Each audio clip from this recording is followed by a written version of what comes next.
Assalamualaikum warahmatullahi wabarakatuh. Apa kabar sobat-sobat semuanya? Oke, sebelum dilanjut ceritanya, seperti biasa bantu tekan tombol like dan berkomentar juga. Terima kasih sesudah dan sebelumnya yang sudah tekan tombol like. Oke, kita lanjutkan saja ceritanya. Bab 481. Aku masih ingin membunuhmu. Di mata Ji Fei, wajah Zhou Fenghua tampak seperti perlu dipukul, penuh amarah dan kesombongan. Dia memiliki ekspresi khas di wajahnya bahwa kamu datang untuk menyerangku dan kamu datang untuk menghukumku. Hati Ji Fei dipenuhi dengan rumput dan kuda lumpur yang berlari kencang. Dia benar-benar ingin membunuh penyihir tua ini, tapi dia tidak bisa. Lukanya sudah terbuka 2 kali, dan kali ini tidak akan terjadi. Dia adalah seorang dokter, dan dia sepenuhnya menyadari bahaya perpecahan lebih lanjut, tetapi dia tidak ingin mati secara menyedihkan seperti ini. Dia nyaris tidak bisa menahan amarahnya. Zhou Fenghua, jika kamu ingin mati, kamu harus menunggu beberapa hari. Saat lukaku sembuh, aku pasti akan memenuhi keinginanmu dan membiarkanmu mati. Zhou Fenghua sedikit kecewa. Dia berharap Ji Fei akan berdiri dan melakukan sesuatu padanya. Selama dia berani melakukan sesuatu padanya, dia akan punya alasan untuk memaksa Qing Chang melakukan sesuatu. Tanpa diduga, Ji Fei tidak mengambil tindakan dan sangat kecewa. Ji Fei, apakah kamu ingin menjadi pengecut? Apakah kamu harus begitu pengecut? Jika kamu tidak membunuhku, aku akan memukuli istrimu sekarang. Semakin banyak Zhou Fenghua berbicara, dia menjadi semakin marah, dan dia akan menyerang Li Ruoxi. Ji Fei menarik Li Ruoxi ke sampingnya. Dia sudah memikirkannya. Jika Zhou Fenghua berani mengambil tindakan, dia akan berani melompat dan melawannya. Bahkan jika Qing Chang mengambil tindakan, dia akan membunuh Zhou Fenghua sebelum dia mengambil tindakan membalaskan dendam orang tuanya. Ketika Zhou Fenghua melihat Ji Fei melindungi Li Ruoxi dan menyadari tujuannya, dia begitu cantik sehingga dia mengangkat tangannya tinggi-tinggi dan berkata, "Dasar bajingan kecil, aku akan memukuli istrimu sampai mati hari ini." Panggilan, dia memukul wajah Li Ruoxi. Li Ruoxi memandang Zhou Fenghua di depannya, dengan keterkejutan dan kekecewaan yang tak terlukiskan di matanya. Dekan tua yang dulunya memiliki mata yang baik dan sangat dia hormati telah pergi, digantikan oleh wanita gila ini. Kejam, jahat, tidak menyembunyikan wajah jeleknya. Saat Ji Fei hendak bangun dari tempat tidur, suara marah seorang wanita yang berteriak untuk berhenti datang dari bawah tempat tidur. Lalu bayangan gelap muncul di depan Zhou Fenghua. Zhou Fenghua mengira itu adalah burung phoenix dan sangat senang, tepat untuk dibunuh oleh Qing Chang. Oleh karena itu, tangannya terus memukul tanpa ampun. Cahaya dingin melintas di tangan wanita berbaju hitam, dan belati tajam menembus telapak tangan Zhou Fenghua. Zhou Fenghua tiba-tiba terkejut, segera menghentikan tangannya, dan kemudian berteriak, "Qing Chang, bunuh dia." Namun patah, suara mulut yang tajam terdengar, dan wajahnya ditampar. 5 sidik jari yang jelas sepertinya tercetak di atasnya, dan wajah itu dengan cepat membengkak dengan kecepatan yang terlihat dengan mata telanjang. Engah, Zhou Fenghua mengeluarkan seteguk air liur bercampur darah. "Qing Chang, saya dipukuli." Dia berteriak dengan marah, dipenuhi kesedihan dan kemarahan. "Aku tahu, aku melihatnya," Qing Chang berkata dengan tenang. Kenapa kamu tidak membunuhnya? Dia bukan bagian dari misiku." "Dia adalah Feng." Zhou Fenghua setengah berbicara ketika dia melihat dengan jelas bahwa wanita di depannya bukanlah Phoenix, tetapi seorang wanita tak dikenal. "Ada kemarahan di hati saya, dan saya ingin bergegas dan memberi Qing Chang beberapa suap. Dibandingkan dipukuli oleh seorang wanita, Penolakan dan sikap dingin King Chang membuatnya semakin marah. Dia tidak bisa menerimanya, tidak dapat menerima hilangnya King Chang. King Chang berhenti berbicara dan bahkan tidak memperhatikan wanita berbaju hitam itu. Saat ini, Ji Fei dan Li Ruoxi juga melihat dengan jelas bahwa itu adalah Miki Oda. Keduanya juga tercengang, bertanya-tanya kapan dia masuk. Tentu saja, Li Ruoxi tidak menyangka Miki Oda akan berdiri melindunginya di saat kritis. Hanya riak yang muncul di hati Ji Fei. Apa yang sebenarnya ingin dilakukan gadis dari negeri yang ini? Suatu saat, dia cukup gila hingga ingin bunuh diri, dan saat berikutnya, dia cukup gila hingga ingin merayu dirinya sendiri dan mendorongnya ke bawah. Mungkinkah Ji Fei tidak berani memikirkannya? Karena hal terakhir yang dia inginkan adalah hutang gadis yang membosankan itu. Zhou Fenghua marah. Siapa kamu? Apa hubunganmu dengan Ji Fei? Mengapa kamu menyerangku? Pertanyaan ini membuat Oda Miki merasa sedikit kesulitan untuk menjawabnya.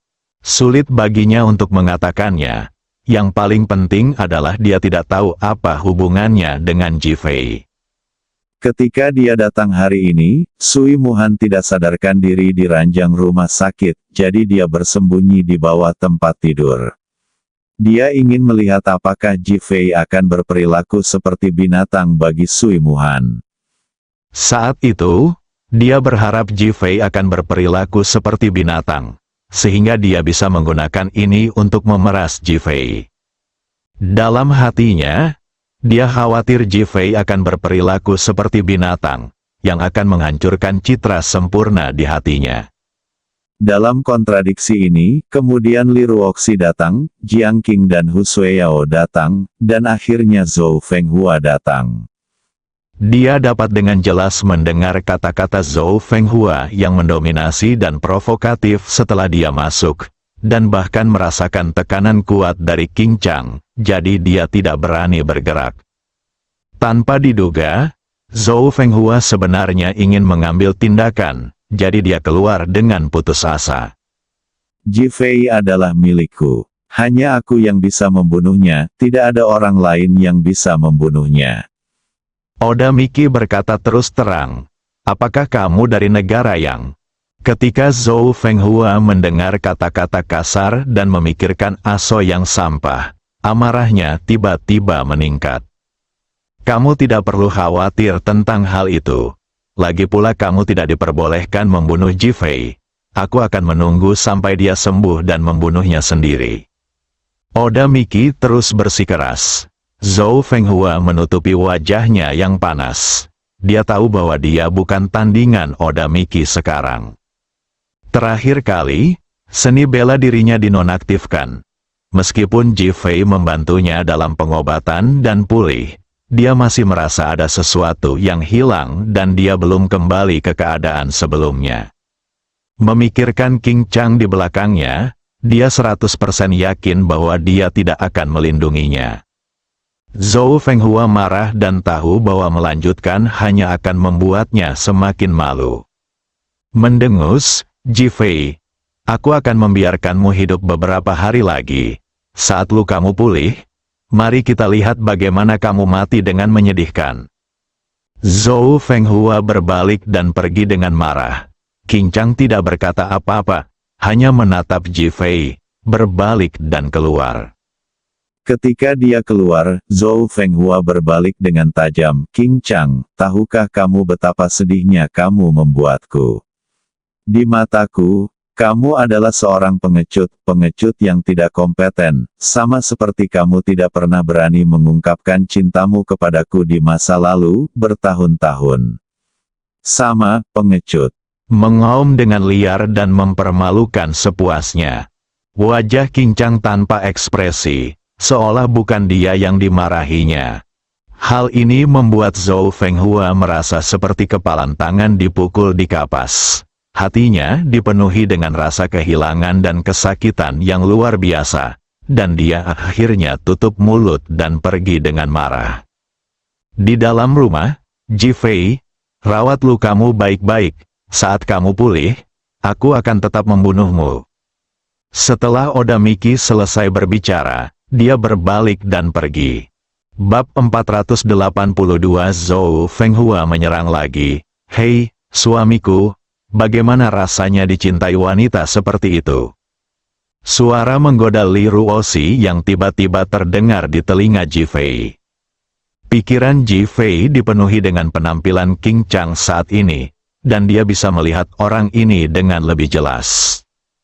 Faktanya, King Chang tidak memberikan terlalu banyak tekanan padanya kali ini. Jika tidak, dia mungkin akan mengalami luka di sekujur tubuhnya. Pria yang membunuh orang tuanya, Wang Fuya melepaskannya, dan sekarang dia bersama Zhou Fenghua. Ji Fei tiba-tiba merasakan sakit di ketiaknya dan tidak bisa menahan tangis. Apakah kamu terobsesi dengan Miki Oda? Li Ruoxi bertanya dengan sedikit masam. Ji Fei bangun dan menggelengkan kepalanya dengan cepat. Istriku, apa yang kamu bicarakan? Bagaimana aku bisa melakukan ini? Kamu sudah mulai berbohong, dan kamu masih bilang kamu tidak bisa melakukannya. Apa menurutmu aku bodoh dan IQ-ku tidak online? Li Ruoxi berkata, menggunakan lebih banyak kekuatan di tangannya. Ji Fei dengan cepat mengangkat tangannya sebagai tanda menyerah. Istriku tersayang, Mingjian, aku baru saja memikirkan pria bernama King Chang itu. Oh, Li Ruoxi melepaskan tangannya dengan bingung. Namun, ekspresinya seperti, jika kamu tidak memberitahuku dengan jelas, aku tidak akan menyelesaikannya. Karena Ji Fei mengkhawatirkan keselamatan Li Ruoxi, dia tidak menyembunyikan apapun. Dia menceritakan kisah kemunculan King Chang, yang secara langsung menyebabkan lukanya pecah, dan bagaimana Feng Huang dan Qi Yuan ditangkap olehnya. Tetapi serangannya tidak melukainya, siapapun sama sekali. Wajah Li Ruoxi dipenuhi kekhawatiran sesaat, dan tangannya dengan lembut mengusap ketiak Ji Fei, mencoba membantu menghilangkan rasa sakitnya. Bagaimana kalau kamu menjauh darinya? Bukankah lebih aman? Li Ruoxi berbisik. Tidak mungkin. Bukan saja aku tidak bisa melakukannya, aku juga ingin membunuhnya. Aku harus membunuhnya dengan tanganku sendiri. Ji Fei memikirkan orang tuanya dibunuh. Matanya dipenuhi niat membunuh dan kemarahan. Ji Fei, kamu, dialah yang melemparkan ayahku ke laut dan membuat ibuku terjun ke laut. Dia membunuh orang tuanya dengan sumpah kebencian. Pada saat ini, fitur wajah Ji Fei sangat ganas, dengan ekspresi kesakitan yang luar biasa di wajahnya. Hati Li Ruoxi sakit, dan dia memeluk kepala Ji Fei erat-erat lagi. Jangan dipikir-pikir, ayo pulih dari cederanya. Ji Fei mengangguk, dan keduanya terdiam. Zhou Fenghua kembali ke villa Tao Hua Wu Yinhu, duduk di sofa, dan memandang King Chang. Ini adalah villa yang dibeli Ji Guanghui. Istrinya bahkan tidak tinggal di dalamnya. Tetapi villa itu menjadi villa saya dan ditempati oleh saya. Saya hanya ingin menempati sarang burung murai. Saya, Zhou Fenghua, harus mendapatkan apa yang saya suka. Jika saya tidak mendapatkannya, saya lebih baik menghancurkannya. Haha, Ji Fei, aku tinggal di villa yang dibeli ayahmu. Aku akan membunuhmu sementara aku menunggumu pulih. Tertawa galak, penuh arogansi, King Chang hanya berjalan mengitari rumah, dan setelah memastikan aman, dia langsung pergi tanpa mengucapkan sepatah kata pun. Hal ini sangat mengurangi kesenangan Zhou Fenghua, dan akhirnya dia menghancurkan meja dengan keras. Karena kamu bisa menjagaku tetap aman dan Ji Fei tidak berani menyakitiku, maka rencanaku harus menjadi kenyataan. Zhou Fenghua segera mengeluarkan ponselnya dan memasuki sistem video. Saat ini, hanya ada 5 orang yang tersisa dalam sistem, dan Jefferson maupun Aso telah tiada. Zhou Fenghua memandang keempat orang lainnya. Meskipun wajahnya telah berubah, karena dia memakai topeng, tidak ada yang tahu siapa dia, apalagi perubahannya. Sekarang dia merasa untung Aso marah sampai mati. Tidak ada yang tahu identitas aslinya, dan tidak ada yang tahu bahwa dia dipermalukan oleh Jifei. Apa rencanamu sekarang? Zhou Fenghua bertanya dengan nada rendah. Adegan itu sangat sunyi, tidak ada yang berbicara. Pada saat ini, keempat orang itu semuanya cemas. Jefferson dan Aso bukannya tidak berguna, tetapi fakta bahwa mereka begitu mudah ditangani oleh Jifei menunjukkan bahwa Jifei bahkan lebih serius. Tidak ada yang mau memprovokasi musuh seperti itu. Lagi pula, tidak ada konflik, dan dia masih ketua yang baik. Jika dia gagal, dia tidak hanya akan kehilangan segalanya, tetapi dia bahkan mungkin kehilangan nyawanya. Keheningan membuat Zhou Fenghua sangat tidak bahagia, dan kemarahan mulai muncul di hatinya. Tidakkah kalian semua ingin membuat perbedaan? Masih diam? Karena kalian semua diam, izinkan saya menunjuk seseorang secara langsung. Keempat orang itu duduk tegak dengan gerakan tiba-tiba. Mata mereka menunjukkan rasa hormat, namun hati mereka semua mulai merasa tidak nyaman. Tatapan Zhou Fenghua menyapu wajah keempat orang itu, atau lebih tepatnya mata mereka. Meskipun video tersebut memberi mereka waktu untuk bereaksi, mereka berempat masih merasa merinding. Mereka tahu betul betapa kejamnya pemimpin sekte Zhou Fenghua. Zhou Fenghua tersungkur dan berkata, kali ini, grup Aili bertanggung jawab untuk maju. Seorang pria jangkung berkulit putih bertopeng segera mengangguk, dimengerti. Aku akan menghubungimu nanti. Setelah Zhou Fenghua selesai berbicara, dia melihat ketiga orang lainnya. Ingat, kamu berdoa agar Manisius berhasil. Jika tidak, kamu harus pergi satu persatu. Patah, tutup saja videonya dan terdengar suara bip dari dalam. Wajah orang-orang di setiap akhir video terus berubah. Apalagi Manisius. Saat melepas topengnya, wajahnya penuh kegugupan. Tugas ini tidak mudah untuk diselesaikan.